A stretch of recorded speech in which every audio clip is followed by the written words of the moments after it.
Are luxury brands actually worth it? That's a question that's been coming up over and over again. That's why we're taking a look at Loro Piana, Brunello Cucinelli, as well as Eleventy. And in this comparison, we're going to cover individual construction details. What will not be compared is the fabric, because all three brands are made of different ones, and that would just not be fair. And we're starting off with these side gussets, where Loro Piana used a custom piece of fabric to make it, whereas Brunello Cucinelli as well as Eleventy stuck to using the main shirt cloth. And now we're moving on to the front placket. The Loro Piana shirt has a French placket. As you can see, for the last button they used the Loro Piana signature vicuña color in order to sew the thread. And Cucinelli chose a different execution here. They went with a standard front placket. And it should be noted that they also opted for laterally sewn last buttonhole. Now we're on to Eleventy. The brand opted for the exact same execution as Loro Piana. You get a French placket as well as a laterally sewn button on the bottom.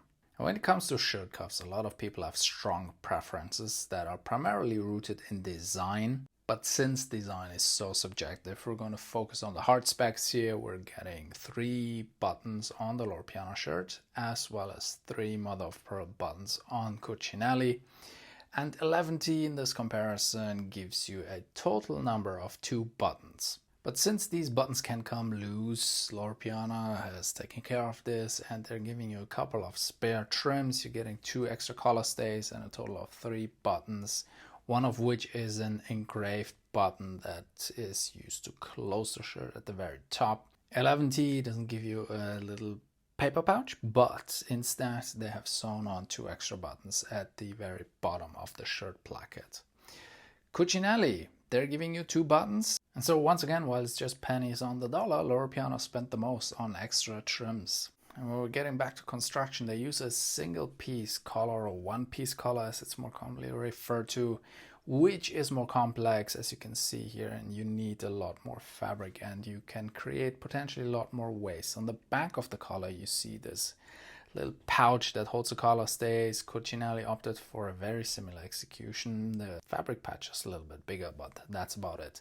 Eleventy went a different route. Instead of adding a small pouch on the back, they opted for a 3-layer collar construction, and the last back layer then accommodates the collar stays with this little sewn-in pouch. Now when we're flipping these shirts around, we notice that all of them, being Italian shirts, only feature a single piece yoke. The Loro Piana has 2 back pleats, the Cucinelli one has a single back pleat, and the Eleventy shirt has no back pleat, but the single yoke is consistent across all of them. Now whether or not a split yoke actually gives you more freedom of movement, I cannot confirm this, but it was certainly once the intention behind this type of yoke construction. Now Neapolitan tailoring fans will rejoice because you get a spalla camicia on the Cucinelli shirt, whereas the shoulders on the Loro Piana as well as on the Eleventy shirt have a plain construction. Now going back to the trims for a second, these old school laundry tags or tags of ownership are present on 2 of the shirts in this comparison. Loro Piana and Eleventy are providing them. And while they're arguably completely unnecessary in a time where most families have a single child, it's a nice way of connecting with your garment and make it feel like it's truly yours. Now going back to the back pleats, that's a lot of backs in one sentence, they're supposed to give you more freedom of movement by providing some extra fabric in the back of the shirt.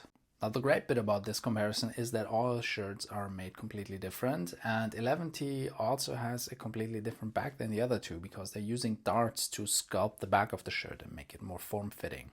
In terms of buttons, Loro Piana did not use button shanks for its shirts. The same applies to Eleventy as well as Brunello Cucinelli.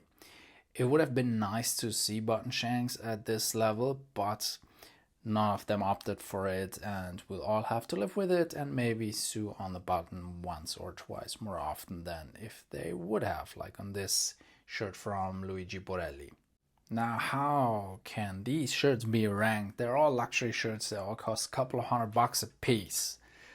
But it is fair to say that Brunello Cucinelli used very simple construction choices here to make this shirt with the double needle stitching, as well as the small patches underneath the collar to accommodate the collar stays.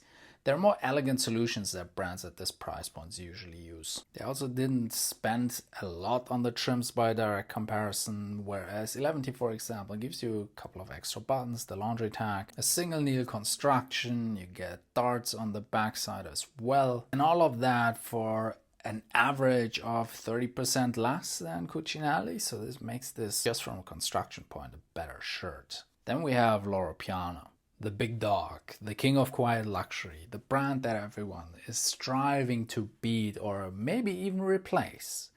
But in this comparison, they come out on top. It's a combination of workmanship and customized trims that really beat the others when it comes to how much was actually spent on the CMT work behind this Andre linen shirt. Now, if you like this, go ahead, click like, comment, and engage with this video. Share it with your friends, put it in emails or embed it in your newsletter. It all helps to grow this channel and make more of these videos compared to other platforms where the time restraint and the attention span is a little shorter. So until next time, stay cozy.